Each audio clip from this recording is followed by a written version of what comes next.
Kali ini saya melakukan aksi nyata mengenai kurikulum merdeka. Mengapa sih kurikulum harus berubah? Jadi sebelumnya kita akan bahas dulu apa itu kurikulum ini. Kurikulum bisa diartikan sebagai titik awal yang kompleks, multidimensi. Kurikulum juga diartikan sebagai jantung pendidikan. Setidaknya ada 4 komponen dalam kurikulum: tujuan, konten, metode, cara, dan evaluasi. Nah, jadi kurikulum itu bisa kita katakan sebagai sesuatu yang sangat penting ya dalam dunia pendidikan ini. Lalu mengapa kurikulum perlu diubah? Nah, kita ini terkesan bahwa setiap ganti menteri ganti kurikulum. Padahal tidak. Kurikulum itu perlu diubah untuk menjawab tantangan zaman. Kurikulum tidak dapat dipergunakan dalam satu waktu, ya. Kurikulum tidak dapat digunakan dalam satu waktu terus menerus karena dunia terus berubah. Maka dunia pendidikan sebagai pilar utama dalam membangun dan mendidik generasi harus pula turut berubah. Terjadi pandemi COVID saja sudah meluluhlantakkan dunia pendidikan. Sedemikian rupa, guru kesulitan mengajar dan murid mengerjakan tugas, eh, dan orang tua juga tak kalah pusing membantu putra-putri mereka belajar di rumah. Jadi kurikulum itu berubah, salah satunya adalah menjawab tantangan zaman. Nah, seperti pada filosofi Ki Hajar Dewantara dikatakan bahwa anak itu berkembangnya terhadap kodratnya. Ada kodrat zaman, ada kodrat alam. Nah, kodrat zaman kita sekarang ini sudah berbasis teknologi. Ini yang harus kita integrasikan dalam kurikulum kita sehingga kurikulum sekarang itu perlu untuk diubah. Nah, kurikulum harus selalu berubah agar sesuai dengan perkembangan zaman. Apalagi masa sekarang ini ilmu pengetahuan dan teknologi informasi telah berkembang semakin masif dan tak terkendali. Masa kita yang tetap mengajar dengan cara kuno tentu itu tidak akan relevan. Nah, pembelajaran juga akan menjadi membosankan, sangat membosankan. Sekarang di zaman AI ya, open dan VR, serta AR, semuanya itu sudah terintegrasi dengan teknologi. Kita sebagai guru juga harus mencoba untuk lebih baik mengintegrasikan hal-hal tersebut dalam pembelajaran. Di sini juga salah satu peran penting dari kurikulum. Jadi, apa yang harus kita lakukan? Adaptasi kurikulum. Ini nih, adaptasi kurikulum. Kurikulum adalah dokumen hidup sehingga harus disesuaikan dengan kebutuhan. Keadaan sekolah masing-masing itu berbeda, mulai dari lokasi, karakter masyarakat, karakter murid, pelajaran yang disukai sampai dengan mayoritas pencarian masyarakat pun berbeda.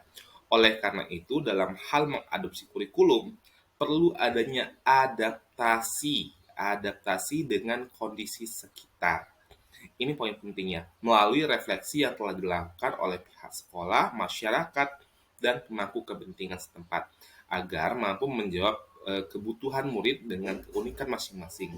Tujuannya adalah memastikan bahwa setiap murid akan berkembang sesuai dengan kodrat alam dan kodrat zaman. Ini yang mesti kita perhatikan ketika melakukan adaptasi kurikulum. Nah, selanjutnya mengenai kurikulum dalam pembelajaran. Kurikulum dalam pembelajaran ini bukan hal yang baru. Setiap tahun kita akan menyusun yang namanya dokumen satu kurikulum. Di situ, kalau kemarin kita menggunakan TSP, sekarang kita menggunakan KOSP. Apa saja sih yang penting dalam kurikulum dan pembelajaran? Nah, dalam menyusun kurikulum, ada 4 komponen utama yang perlu dipertimbangkan atau disusun ulang berdasarkan hasil refleksi sekolah. Terus ada visi, misi, dan tujuan sekolah. Perencanaan pembelajaran mencakup alur tujuan pembelajaran, asesmen, modul ajar, media ajar, dan program prioritas sekolah. Pengorganisasian pembelajaran yang cukup, muatan kurikulum, beban belajar, program intrakurikuler, ekstrakurikuler, dan kokurikuler untuk proyek pengembangan profil pelajar Pancasila. Sistem pendampingan, evaluasi, dan pengembangan profesional.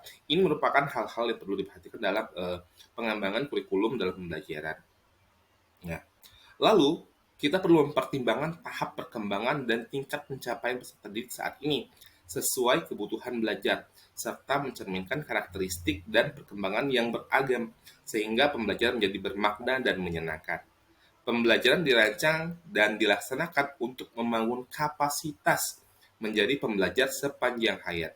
Lalu, proses pembelajaran mendukung perkembangan kompetensi dan karakter peserta didik secara holistik, serta pembelajaran yang relevan, yaitu pembelajaran yang dirancang sesuai konteks lingkungan dan budaya peserta didik, serta melibatkan orang tua dan masyarakat sebagai mitra.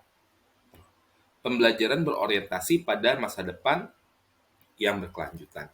Nah, ini hal-hal yang perlu kita pertimbangkan ketika mengadopsi ataupun menggunakan kurikulum dalam pembelajaran. Sehingga pembelajaran ini tadi akan menjadi lebih relevan dengan kondisi pada zaman sekarang ini. Struktur kurikulumnya adalah kegiatan intrakurikuler. Ya. Ini merupakan kegiatan wajib ya yang berfokus pada pendalaman konsep dan penguatan kompetensi. Terus kegiatan kokurikuler. Ya, kegiatan kokurikulernya itu adalah proyek penguatan profil pelajar Pancasila yang berorientasi pada pengembangan kompetensi umum dan karakter, serta kegiatan ekstrakurikuler yang sesuai dengan minat murid dan sumber daya satuan pendidikan. Ditambah lagi dengan program unggulan sekolah. Hal ini bisa membuat kurikulum yang kita susun akan lebih baik. Oke teman, kira-kira seperti itu. Jadi bagaimana? Apakah sudah paham? Apakah sudah uh, mengerti bagaimana dinamika suatu kurikulum dan mengapa kurikulum itu harus berubah? Tuliskan feedbacknya pada kolom uh, chat di bawah, pada kolom komentar. Jangan lupa untuk selalu mendukung program Merdeka Belajar. Terima kasih.